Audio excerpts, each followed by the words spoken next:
Alright, so today I wanted to make a video about what I've learned in my first 2 weeks of doing van life full-time when I realized it's actually been 3 weeks today, or I guess 3 weeks yesterday. So I've been officially doing van life for about 3 weeks. And I just wanted to take a few minutes of your time if you want to watch this video. You don't have to, but to talk about, I guess, what I've learned. And I don't have any notes or anything, so I'm just gonna kind of talk honestly about how I've experienced the last couple of weeks. So, first off, I guess, is that you are capable of so much more than you think you are or that you give yourself credit for. Like, living in a vehicle full time, whether it's a van or any other kind of vehicle, you have to kind of live on your feet and be malleable. And there's no way to really have a super set in place routine for the most part, especially if you're going to be moving around. Like, obviously, if you find yourself a space where you're going to stay for a long time, you can have more routine than that. But being on the road and having to have a new place to find to sleep and where you're going to set up and do things and how you're going to get your work done and everything, and it being different every day, definitely keeps you on your feet and keeps you malleable. So you are definitely capable of so much more than you give yourself the credit for, especially in our like day-to-day ruts. We get in those like day-to-day rigid routines. I know I'm definitely somebody that lives like that, and now that I'm in a van, I'm kind of forced to get out of that mode as much as possible. At least I'm challenged to every day. And I guess another thing that I've learned is that anything that you need, you are going to be able to find. Like, if you have a problem, you're going to be able to solve it. That's just our human nature. If you need to go to the bathroom, you're going to find somewhere that you can go to the bathroom. And if you need to find somewhere to sleep, you're going to find somewhere to sleep. Inevitably, you're just going to figure it out. And that's, I guess, the most rewarding thing for your self-esteem and your self-confidence doing van life is that you're constantly being challenged to solve a problem, and then you have to solve the problem, and that kind of gives you that little pat on the back and that reassurance that, okay, if I can do this thing or whatever this problem or this obstacle is today, and I figured it out on my own, then I'm gonna be able to figure out what the next one is and I'll be fine. I guess a big thing, depending on where you're going to be traveling, is that not every single sleep location is going to be some gorgeous riverside, beautiful canyon with a gorgeous sunset or anything like that. And the reality is that you might be sleeping in a lot of Walmarts.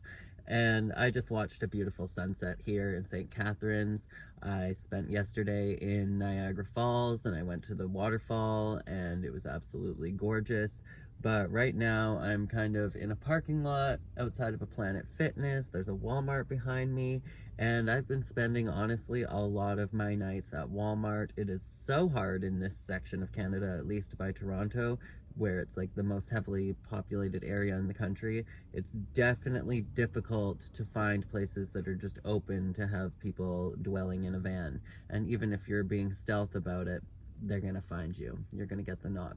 So that's something to keep in mind. Also, and something that a lot of people might not expect, is not all Walmarts are van life friendly. And I talk to a lot of people that tell me like, oh, well, Walmart is always a safe bet. And it's like, you might not know that even the Walmart in your city may not be van life friendly. And I would say that at least half of the Walmarts that I've been to had parking lots where there was tons of spaces that were open, but there were tons of signs everywhere that say no overnight camping and no unauthorized parking. Parking is for immediate customers only. So Walmart is not always a van life friendly option.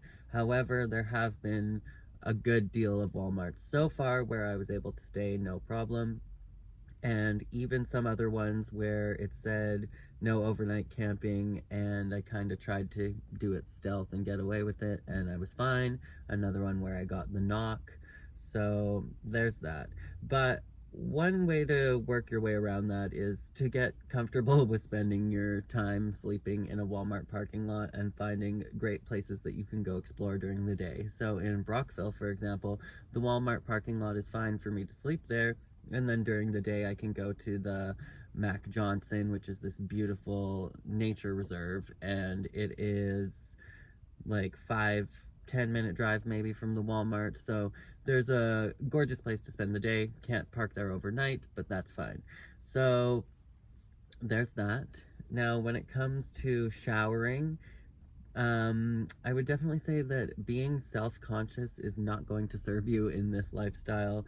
And for me, I've had to challenge my social anxiety going to a public gym to shower and being super self-conscious and not wanting to be in the change rooms, not wanting to undress or like go in and be like, hey, I'm just here to shower.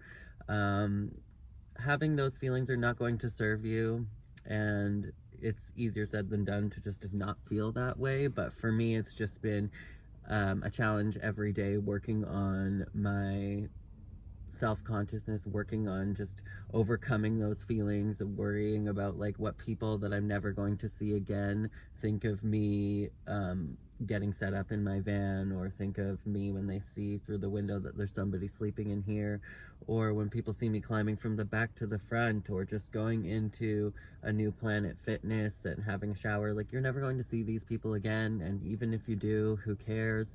But for a lot of people like myself that are super self-conscious or have social anxiety, that's just a reality. But it's something that we can continue exposing ourselves to, and exposure therapy is hopefully supposed to help you grow and overcome those feelings. For me, it's still a struggle every single day, to be completely honest. Like, I really do not like going into a public area to use a change room. I've avoided swimming pools for most of my entire life.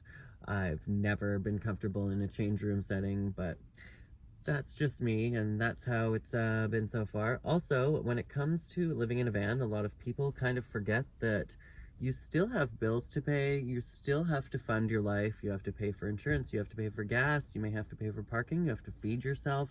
It's not a free lifestyle, and so I see a lot of people kind of with the mindset that it's like, oh yeah, you go into the van and now life is free. And it's like, I know personally that none of my bills went away except for my rent, and I actually gained a few bills. So for example, I have a bunch of stuff in the van right now, but I'm going to rent a storage locker, so I'm gonna have to pay for that storage locker every month. Plus, I pay for a gym membership now every month so that I can shower. I can tell you that my gas that I pay for my vehicle has definitely skyrocketed, especially with traveling around. And so those bills, the first two, didn't exist. Well, I don't have the storage unit locker yet. That bill's not in effect yet, but I will definitely need one. But just like, keep in mind that you're gonna have to still pay for all of your other bills. You're gonna have to pay for a cell phone. You're gonna need to pay for data if you're going to be working from inside your vehicle, if you can't find public sources for Wi-Fi. And personally, I just paid to have a lot more data on my cell phone plan so that it wasn't another stressor every day looking for somewhere to have internet, and so far I've been fine with that. But yeah, living in a van is definitely not free, and so that's something to keep in mind. Like, you can save money. I would say that if you're parking outside your work and working a 9 to 5 and being frugal about how you live, then you could definitely save money. For me right now, traveling around, I don't think that I'm really saving any money compared to working a 9 to 5, like when I was working at my job and doing other side hustles. I wasn't traveling all over the place, and a van that is full of stuff is going to cost a lot of gas. So just things to keep in mind. And yeah, I guess that's so far what I've learned doing van life. That you should be comfortable traveling and doing things by yourself. I've always been somebody that doesn't want to go experience anything fun, either experience even a meal without somebody there. I don't like to cook for myself. I'd rather cook for somebody else. Like, I'm always wanting to share the experience of life, whatever it be, share a moment with somebody else. And it's especially difficult for me to do things like go visit Niagara Falls, which would be like a once in a lifetime opportunity for so many people, and it is for myself as well. But just like that feeling of like, oh, I really wish that I could do this with somebody that's going to remember this with me. So at least I have you guys that are watching. It's on camera. You guys kind of came along with me, so there's that. But it does feel lonely and isolating at times, especially if you are somebody that likes to always have somebody with you.